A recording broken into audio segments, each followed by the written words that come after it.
Hello, I'm Johnny Hazel, and today we're going to review the STARR program. So I've done quite a few variants. You might want to check all these variant videos out. You can find them in the description box below. So the first thing we're going to do is have a look at the introduction overview page.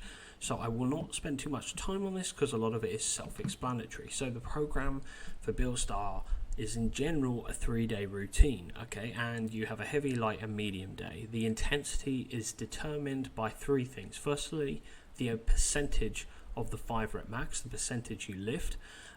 So on the heavy day you will ramp up normally to a 5 rep max, or it's 80% of that top set on Monday, or 90% on that top set on Monday.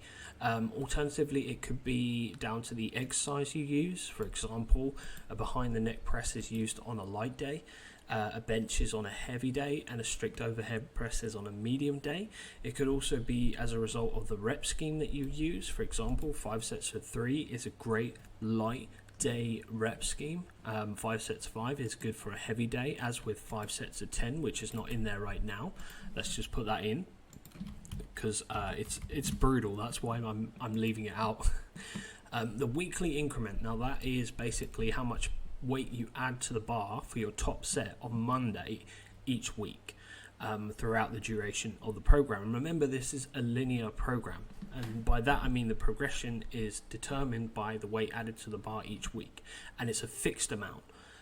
It's not designed in a block or mesocycle, microcycle, macrocycle. It's a very basic linear style training program. Here are some notes. You can read those yourself. They're pretty self-explanatory. Here are some exercise tutorial videos.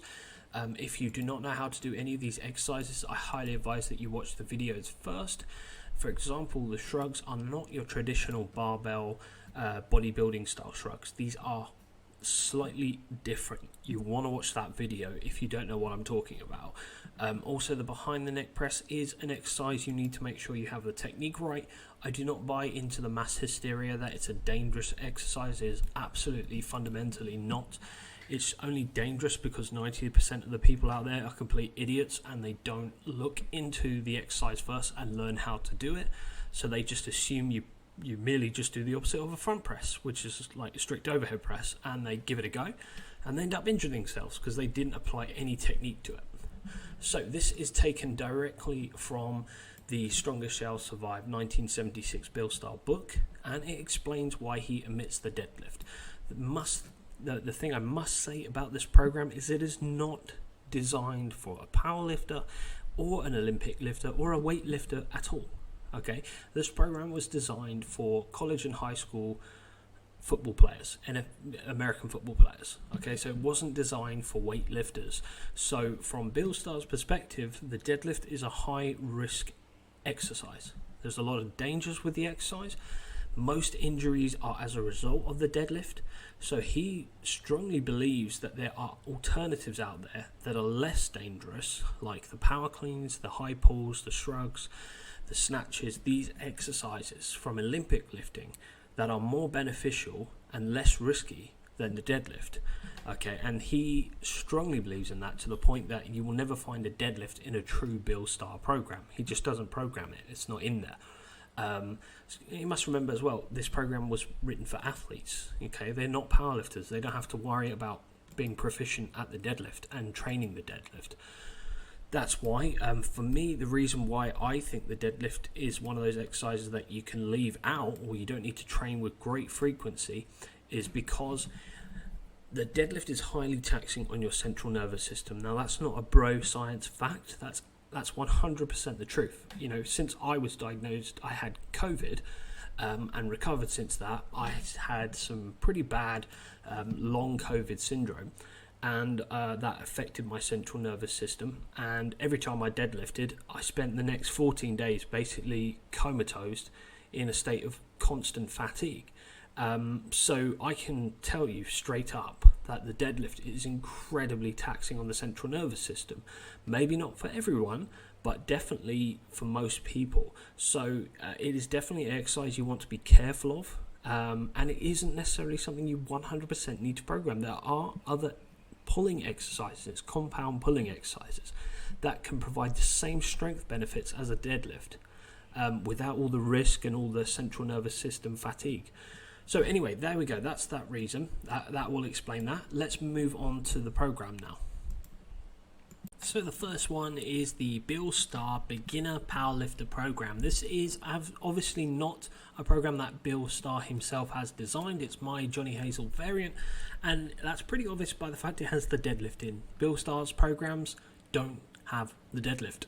But this is designed for a powerlifter, and most importantly, it's designed for a beginner powerlifter. So the first thing we're going to do is talk about the overview of this program. So it's a 3-day program. You got a heavy day, light day, medium day.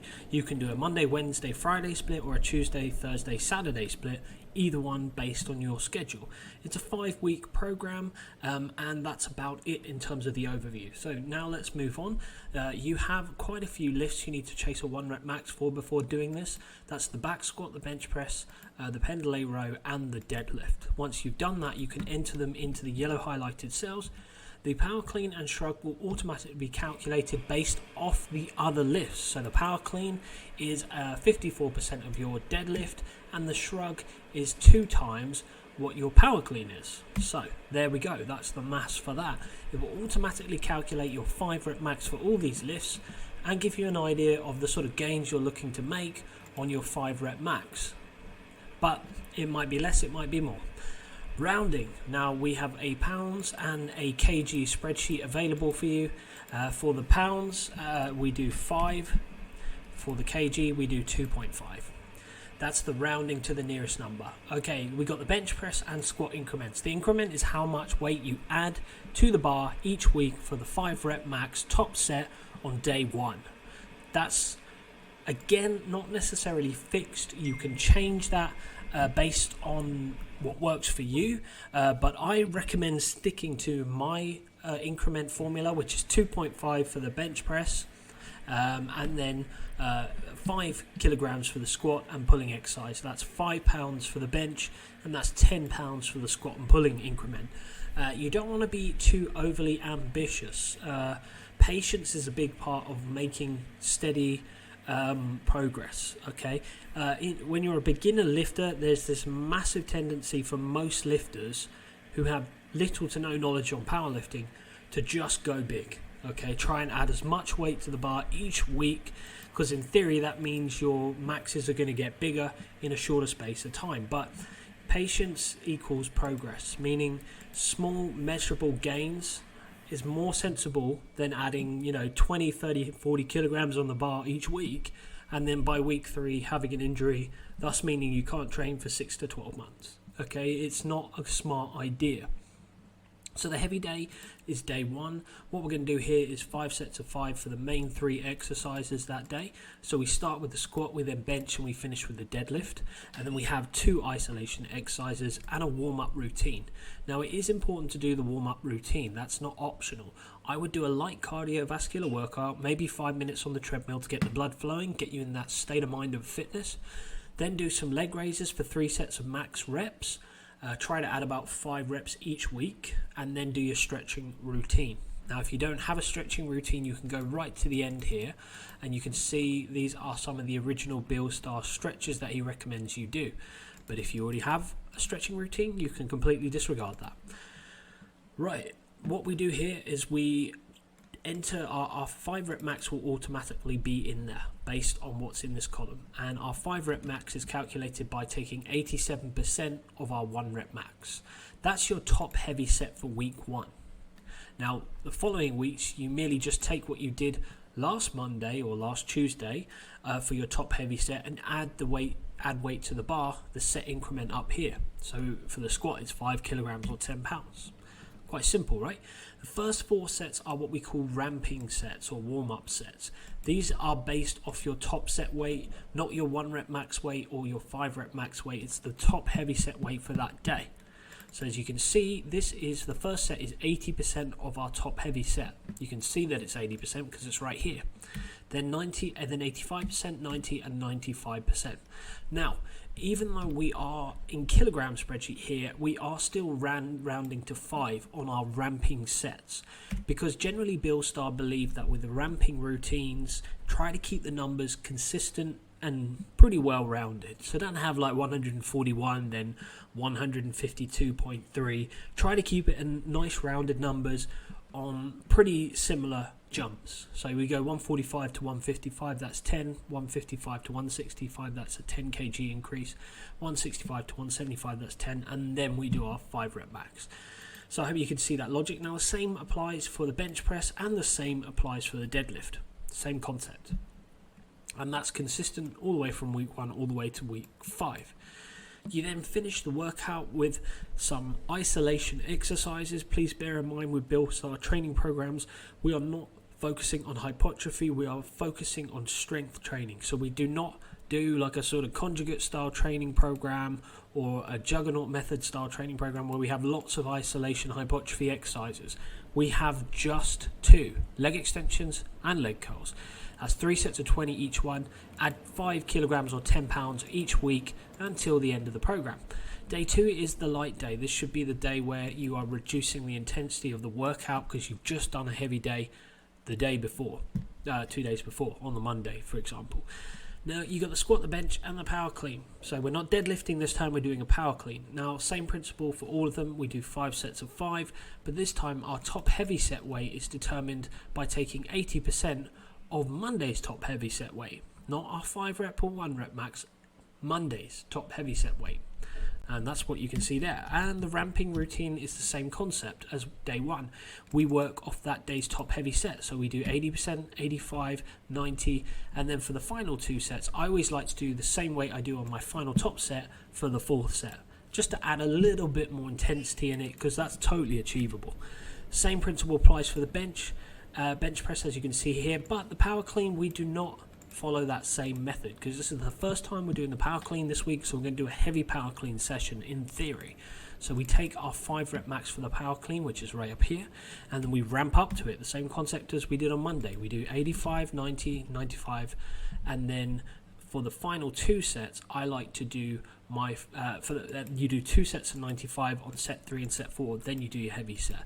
Now you can change this if you want, the ramping routine, by merely editing the percentage right here, but I think that this is a good ramping routine for the power cleans. I like to do the 3rd and 4th set with the same weight, then make the jump to the top heavy set. Same principle applies from week 1 to week 5, no change. The isolation exercises do change. We do weighted hyperextensions and toe raises. Toe raises are basically standing calf raises. We do 3 sets of 15 for the weighted hypers, and we do 3 sets of 30 for the toe raises. Add 5 kilograms or 10 pounds each week if you can. The final day is the medium day. That is slightly less intensity than the heavy day, but slightly more intensity than day 2 light day. So we squat, we bench, and we shrug. This is the first time the week we're doing the shrug, so we're going to do a heavy day on the shrug, but we're going to do a medium day on the squat and the bench press. So with the squat, the top heavy set is basically 90% of Monday's top heavy set weight. That's for the light day it's 80, for the medium day it's 90. Okay, and the first 3 sets are the ramping sets where you do 85, 90, 95, and then for the 4th set I like to do the same weight as I do for my top heavy set. So the last 2 sets I like to use the same weight. So I actually don't do the 4th set as a ramping set, it becomes a top heavy set. It just works for me. I do that on the light and the medium day. Same rule applies for the bench. The shrug is slightly different and it's a little bit more complicated. We actually do our 5 rep max weight stated right here on week 3, not on week 1. Why? Because the shrug weight is very heavy. It's heavier than the deadlift and it's heavier than the power clean. So it's really not a good idea to start week 1 with that weight. So for week 2, we just reduce it by 5 kilograms or 10 pounds. Week 1, we do 10 kilograms less or 20 pounds less than we do on week 3. So that's why it goes 225, 230, and then 235. That's just how I work. Just makes sense. It's just a safer way to lift. Right, let's have a look at it. So we do the first 4 sets are ramping sets. Same rule applies as with the all heavy days that we've done. We work off that day's top heavy set weight, not off our 5 rep max or 1 rep max. So it's 80, 85, 90, 95, then the top heavy set. Now, there we go. That's it. And then you finish with some toe raises using the same weight as you did on Monday or Monday or Tuesday, depending on which routine you use. So basically day 2, let's just put day 2 to simplify things. And there we go, that's the program. It's that simple. It's a very simple program. It's designed to be simple because it's for beginners lifters. So don't forget, we have a pounds variation and we also have a kg variation spreadsheet. Thanks for watching. If you like this, give the video a thumbs up, subscribe to the channel, and also check out my website to see other programs that might interest you. You can find the link for this program on my website. That's below in the description, as well as a link to my Instagram account. You can contact me via YouTube, Instagram, or my website to try, and if you need help with anything. Thanks for watching. Have a great day and good luck with this program.